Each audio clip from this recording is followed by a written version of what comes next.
100多年前，只有俾得起錢嘅人先可以睇到呢本書。90年前，呢本書因為揭露致富嘅秘密而被查禁，變咗禁書。就算你有錢，都冇得睇。20多年前，呢本書迷一般再次出現，一出現又再就成為熱門嘅暢銷書。有評論話，呢本書唔係寫俾所有人睇，只有識貨嘅人先明白呢本書嘅力量。到底係咩書咁神秘又咁犀利呢？我哋事不宜遲，即刻開始今集嘅內容。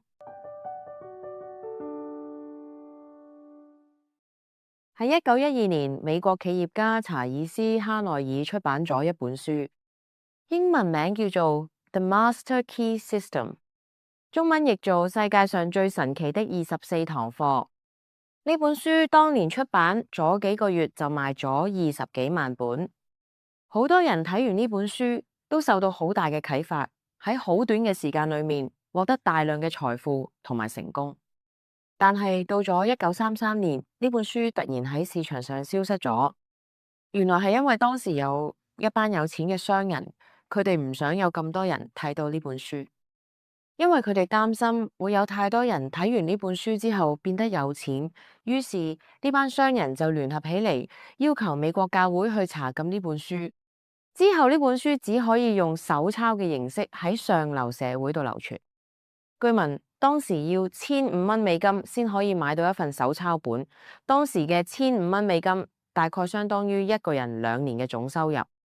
聽講當時硅谷嘅有錢人每一個都睇過呢本書，亦有人話比爾蓋茨當年讀緊書嗰陣都係因為睇咗呢本書而中途輟學，走去創辦微軟公司。思考致富呢本書嘅作者拿破崙希爾，亦因為睇咗《The Master Key System》呢本書，跟住有間公司請咗佢，年薪有$105,000，而當時美國人嘅平均年薪只有$750。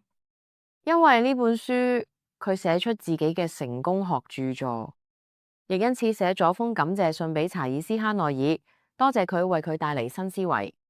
呢本書到底有咩魔力，可以令到咁多人變得有錢呢？喺講呢本書嘅內容之前，我哋先了解下作者查爾斯哈內爾。佢當年創建嘅企業集團係當時最大嘅商業集團之一。後來佢辭職喺墨西哥買地種咖啡豆，又開咗間高端門店。後來佢嘅業務擴展到整糖、採礦、金銀買賣等等。佢喺10年裏面建立咗一個好大嘅商業帝國。喺佢40歲嘅時候，佢決定返大學繼續進修。喺1912年就寫咗呢本世界上最神奇的24堂課。呢本書結合咗佢喺生意上嘅成功因素，同佢留意到嘅一啲定律。佢希望呢啲定律可以有更多人能夠認識得到。呢本書有24堂課，因為當中嘅課堂會有一啲意思類近嘅內容。我將佢哋整合成3個重點，想同大家分享。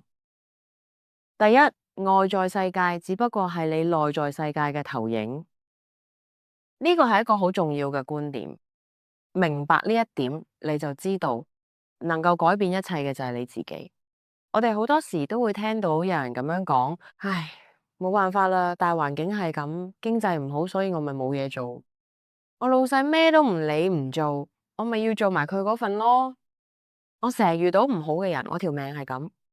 大家都好自自然然咁將自己放咗喺一個被動角色或者係受害者嘅位置，好似自己一遇到有咩唔好嘅事，都係因為外在嘅環境或者係其他人累到我咁。但係呢本書一開頭就話俾我哋聽，外在世界只不過係你內在世界嘅投影。乜嘢叫內在世界嘅投影？想象一下，你開咗一部投影機，銀幕上播緊一套好慘好失敗嘅戲，你覺得好唔舒服，於是你衝過去個銀幕度，係咁拆係咁拆，想將個畫面拆走去。但咁樣有冇用？改唔改到個劇情？咁梗係冇用啦，因為源頭都唔係個熒幕度，源頭喺部投影機嘅菲林度，菲林播乜嘢，熒幕就出乜嘢。意思即係我哋個大腦就係呢部投影機，你諗嘅嘢就係菲林。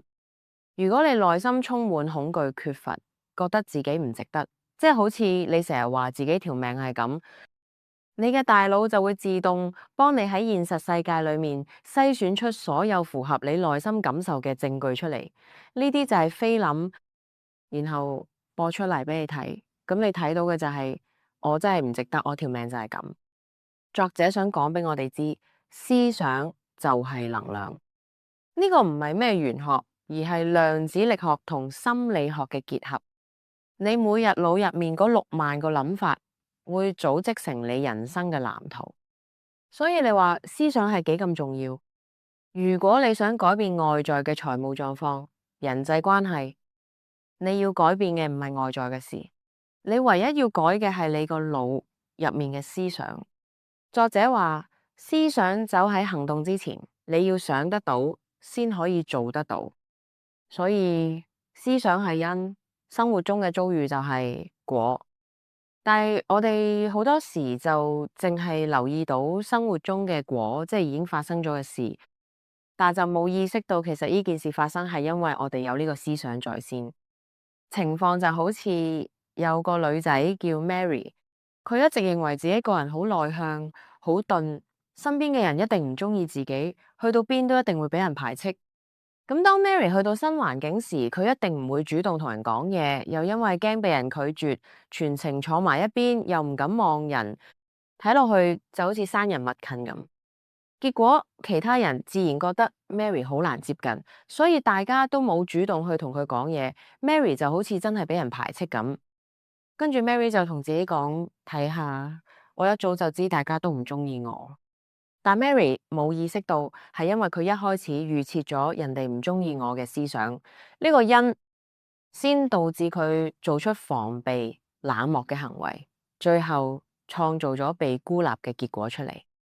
所以到底係單純外界嘅人唔同 Mary 做朋友，排斥佢，定係 Mary 自己編排好個劇情，其他人只係跟住佢個劇本走呢？作者話，我哋可以成為任何一類人，只要你想到，就好大機會成真。我哋先係自己人生嘅編劇。第二，習慣來自潛意識。大家又知唔知我哋平時嘅行為係由意識定潛意識決定？原來我哋平時絕大部分嘅行為都係由潛意識決定。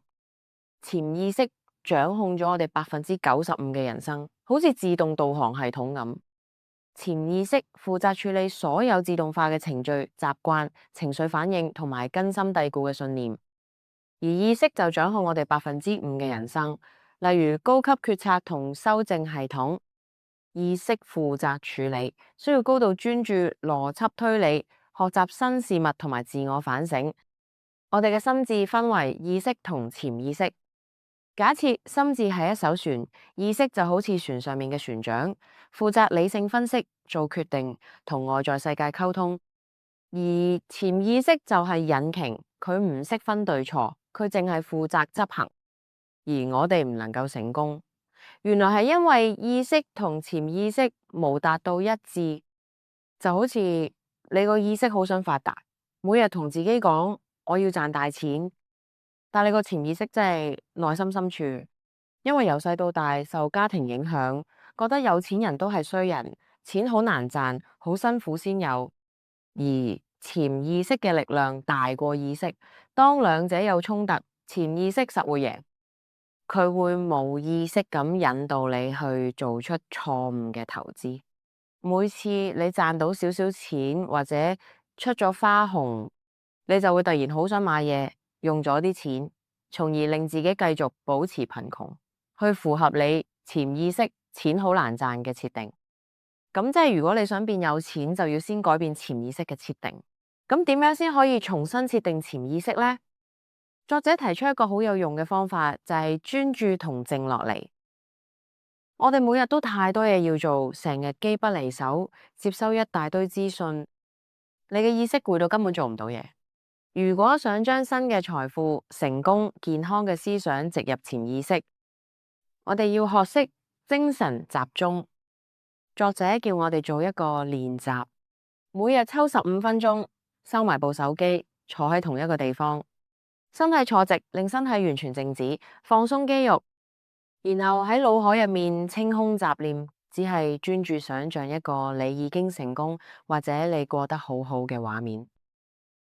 記住，潛意識係分唔到想象同現實。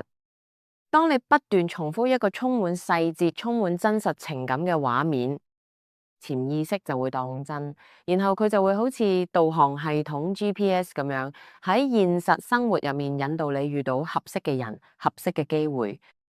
呢個就係吸引力法則嘅邏輯。為咗加強我哋嘅想象力，作者教我哋做願景圖，即係 vision board，將我哋想要達到嘅目的視覺化，將圖片貼上，放喺當眼嘅地方，等自己可以日日都見到，從而加快佢進入我哋嘅潛意識入面。作者話，不停喺腦入面重複想象願景圖，佢先至可以變得更加清晰無誤。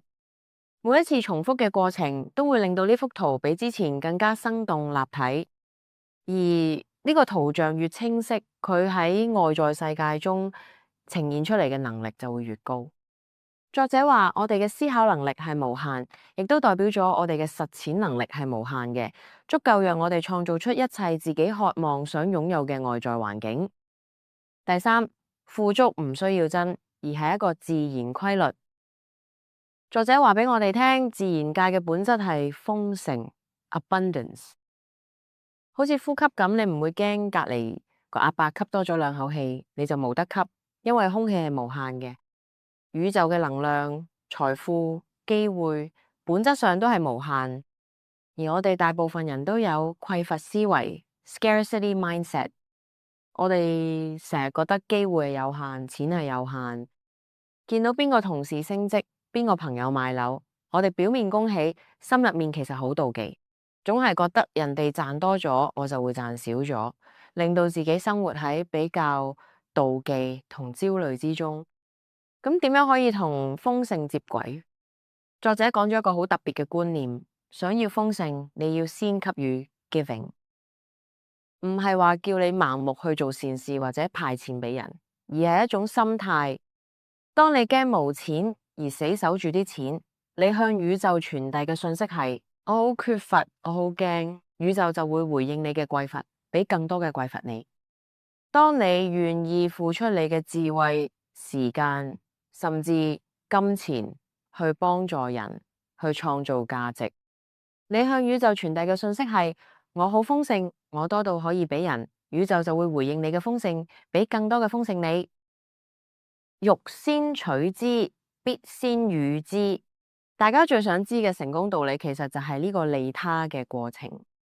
當你將焦點由我點樣可以喺人哋度攞到更多利益，變成我可以為呢個世界、為我嘅客、為我身邊嘅人創造乜嘢價值，財富同好運自然會好似潮水咁主動湧向你。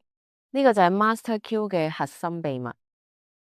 回顧今集內容，第一個重點，外在世界只不過係你內在世界嘅投影。第二個重點，習慣來自潛意識，種瓜得瓜，種豆得豆。我哋嘅頭腦都一樣，當你成日諗住點樣成功，諗得越仔細，思想越積極，越正面，你成功嘅機會就會越高。同樣，如果你成日有意無意咁將各種匱乏、局限同埋混亂嘅思想放入你腦入面，你個頭腦即係嗰部投影機就會不停播放一堆消極匱乏嘅畫面俾你。我哋每個人都同樣擁有思想創造現實嘅能力。第三個重點，自然界本質就係豐盛，唔使擔心人哋賺到錢嘅時候你會賺少咗。宇宙嘅能量、財富、機會本質上都係無限。三個重點講到呢度，你可能會覺得吓，真唔真呀？諗下就得。呢本書絕對唔係叫你坐喺度發白日夢，佢強調嘅係思想會引導行動，行動會決定結果。如果你連諗都唔敢諗，如果你個腦每日都播緊我好慘我唔得嘅菲林，你會連踏出第一步嘅力氣都冇。生活係好難，但我哋唔好再做一個怨天尤人嘅受害者。試下呢個星期開始，每日俾自己15分鐘，靜靜坐喺度，好好將美好嘅思想注入你嘅潛意識，等佢去為你工作，重寫你嘅內在設定。希望大家都會相信自己，內在就有一股神奇嘅力量，只要你找到你條鑰匙，你就可以打開屬於你嘅無限可能。今日嘅分享到呢度，如果你喜歡今集內容，記得 subscribe 呢個頻道，share 俾你身邊嗰個成日放負嘅朋友，俾個 like 支持我。我哋下集再見，拜拜。